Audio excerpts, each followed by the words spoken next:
নাঙল ধোৱা পিঠা বনাবলৈ মই পিঠা বৰা চাউল আৰু জহা চাউল মিক্স কৰি লৈছোঁ। তাৰপিছত এইফালে গুৰখিনি কাটি পানীত দি থৈছিলোঁ গলিবলৈ। তাৰপিছত মই চাকি ল'ম আৰু এতিয়া নাৰিকল আটা মুঠাৰ দৰে মুঠি ল'ব, বেছি ঢিলা কৰিলে বান্ধিব।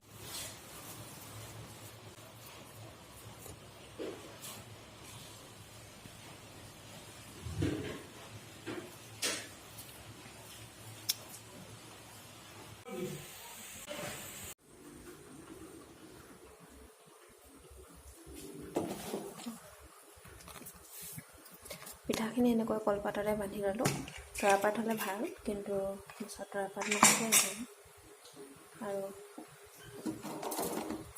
পানীখিনি আগতে গৰম হ'ব দিছোঁ